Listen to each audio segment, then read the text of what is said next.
Hello everyone, my name is Christian Eschbach, and welcome to another one of my album reviews. Do you like kitties? I like kitties. Hit the like button for more kitties. Also hit the subscribe button and the notification button so you find out when there's more kitties. Alright folks, if you're one of my regular viewers, you know where this is going on if you haven't read the titles. We're talking Rush Exit Stage Left. Alright, so I did different stages, love different stages. That inspired me. I gotta go do All the Worlds of Stage, and I'm gonna do All the Worlds of Stage, which was the last Rush Canadian content review. Then I gotta do Exit Stage Left now as the new Canadian content review. You'll notice this is also from the Rush Remasters, which puts it in the 90s, later 90s I believe. Originally released in 1981. This is the perfect companion piece to this. This covers everything from 1972. What was it? From the first album to the fourth album. Okay, so the first four albums. This covers the first four albums perfectly. I want to say 72 to 76. This picks up and goes from 77 through to 81. Beautiful. Sadly, this trend didn't keep up with releasing one that kind of comes out like every 5 years sort of thing to pick up all the albums along the way. And the reason why I say this complements this is there are no repeating songs. You pick up a lot of live albums, you're going to get repeating songs, okay? I'm a huge Alice Cooper fan. There are some Alice Cooper songs that are on every live album. School's Out, 18, every live album.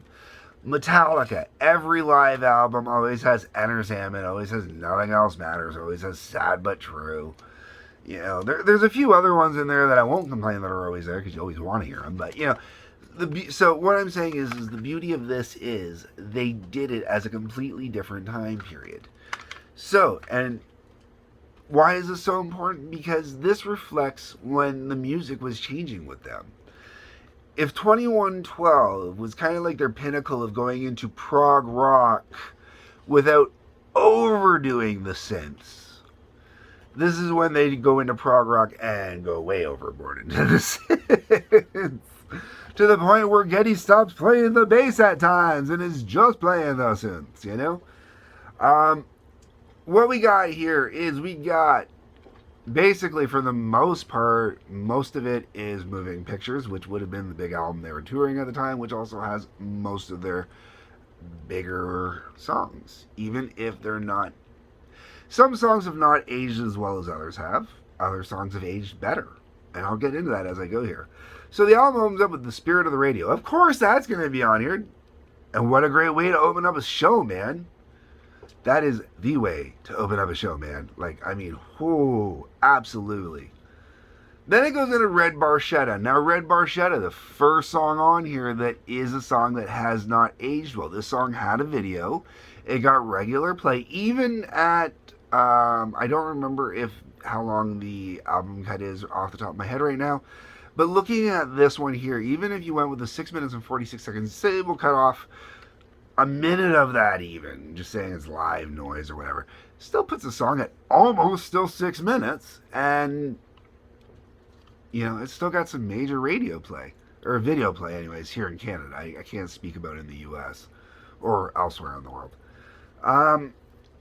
After Red Barchetta, we go into YYZ.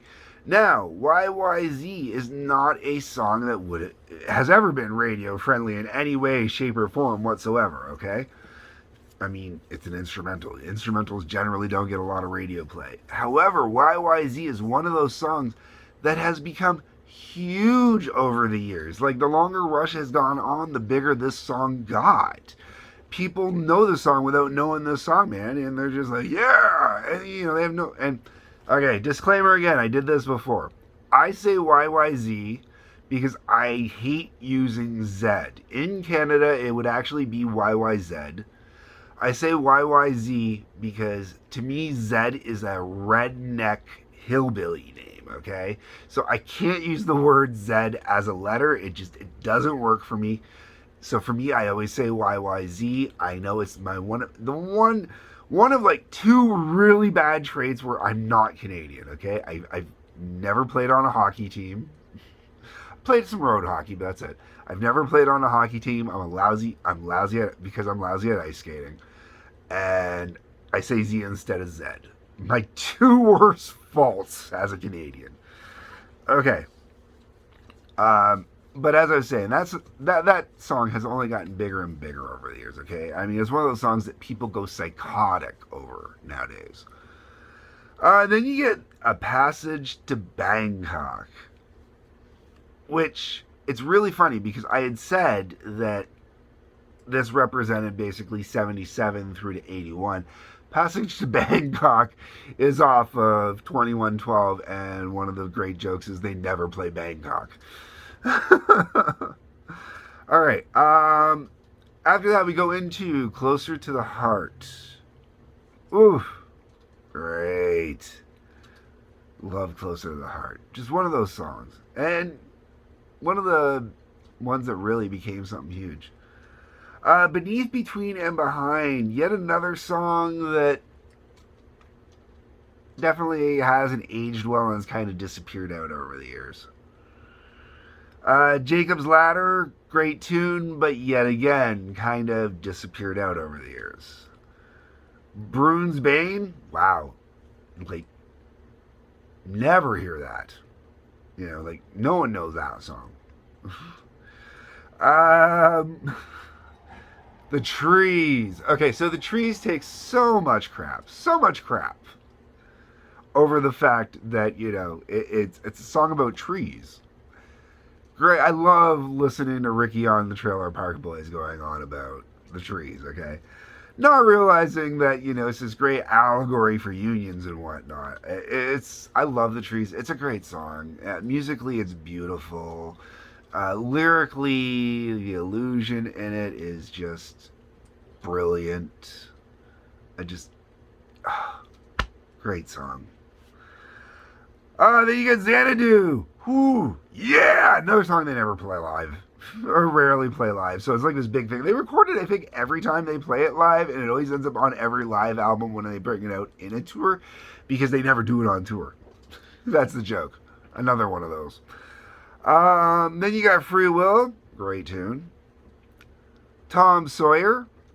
Of course Tom Sawyer's on here. Great tune. Can't have this live album not have Tom Sawyer. And of course it's set up to be like one of the songs at the end. Now the part that blows my mind is it wasn't set up to be the finale on here or the encore, because they set it up like La Villa Stanziato is the encore or the grand finale on here. It's a really kind of weird song to end with. Now, I like Villa, but it's one of those songs that also, I'm not going to say it's aged out, because it was still getting played. I can't remember if it was R30 or R40 it was being played. But it's one of those songs that when you go to a concert, you can tell the real Rush fans from the we're here just for, you know, the big hits kind of thing or something like that, because Stanziato is one of those ones where they kind of, a lot of people get up to go get a beer. I don't have a better way to put it. All right, folks. Yeah, and that's how that one works. That's where that one ends. I do not listen to this one anywhere near what I listen to this one. Not even close. But that's because of me being a time period fan. I'm a fan of this time period. While I enjoy this time period, I'm not a fan of this time period.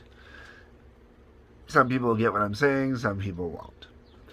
This was definitely geared more towards their more synth-heavy stuff. This was geared more towards their electronica showmanship, not so much towards the rock side of Rush. And it was the rock side that, you know, I love. And it's one of the reasons why I ultimately believe that they went back more into the rock side later on. And they still always continued to use synths. The synths was just their big heavy thing through the 80s, which is why through the 80s Rush kind of disappears a little bit. from the mainstream. Not that they were ever mainstream, but they disappear a little bit from the mainstream, even though they had some of their biggest mainstream hits during that time period. Go figure that one the fuck out. So what do you think, everybody? Am I being too hard on this album? Maybe, maybe not. I don't know. That's what the comment section's for. Let me know down below. While you're on your way down there is a link to Patreon in the description section. Feel free to click on that. I do have some cool stuff I do put up on Patreon, including original music from Project Zero Hour Prototype. Like button, subscribe button, bell for notifications, join button, follow button, Patreon, Rumble, YouTube, locals. Peace, love, take care.